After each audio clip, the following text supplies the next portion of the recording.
Today, I want to dive into a really profound piece of wisdom from Pashtun culture. It's this incredibly witty proverb that says so much about success, about authenticity, and, what happens to us when our lives start to get a little bit better. So take a look at this. This is the proverb in its original, beautiful Pashto script. This isn't just a phrase, it's something that's been spoken for generations, and it carries this deep, deep cultural meaning. It's elegant, isn't it? So what secrets is it hiding? Okay, so phonetically, it's pronounced ډکه فارسی way. And what it literally translates to is, the full stomach speaks Persian. I know, that probably brings up more questions than answers, right? A stomach that speaks a language? It sounds pretty weird, but stick with me, because the wisdom behind this is absolutely brilliant. And yeah, that brings us to the central puzzle here. What in the world is the connection between having a full belly and speaking a totally different language? As we're about to see, the answer reveals a really profound truth about human nature. At its very core, this proverb is just a super sharp observation about how getting a little bit of wealth can change us. I mean, think about it. Once our basic needs are met, once our stomachs are full, other things start to shift. How we talk, how we act, and the way we present ourselves to the rest of the world. But to really, truly appreciate the genius behind this, we've got to understand the cultural context. Because the choice of language here, Persian, was absolutely not an accident. It's the key that unlocks the whole meaning of the proverb. You see, for centuries in this region, Persian wasn't just another language. It was the language. It was the language of the powerful Mughal courts, of poetry, of high literature. It was the tongue of the sophisticated, urban, upper class.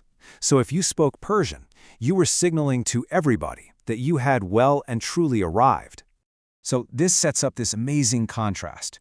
On one side, you have Pashto, the native tongue. That represents the heart, humility, your roots.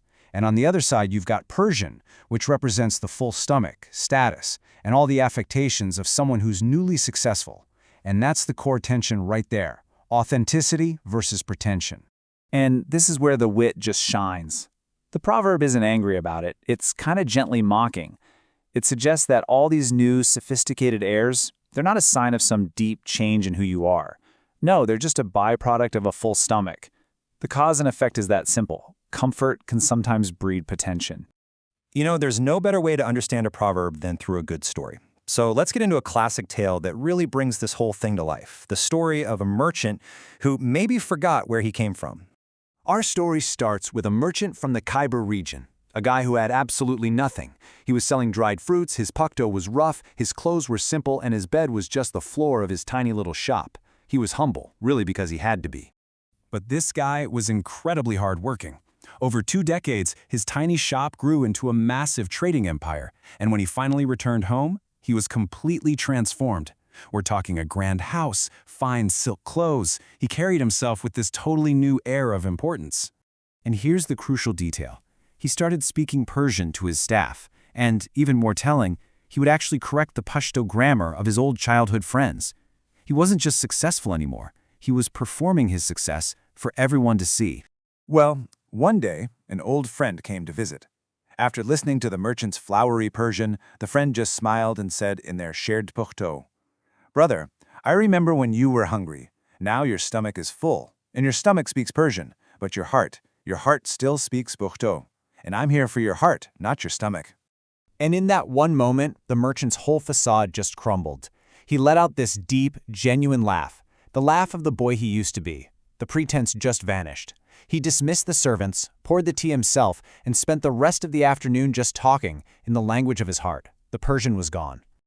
It's such a powerful story, and its lesson is absolutely universal. It applies to all of us, far beyond the world of Pashto and Persian. So the crucial point here is that prosperity doesn't create your character, it reveals it. A full stomach might give you the luxury of adopting new styles, but it can't teach you humility.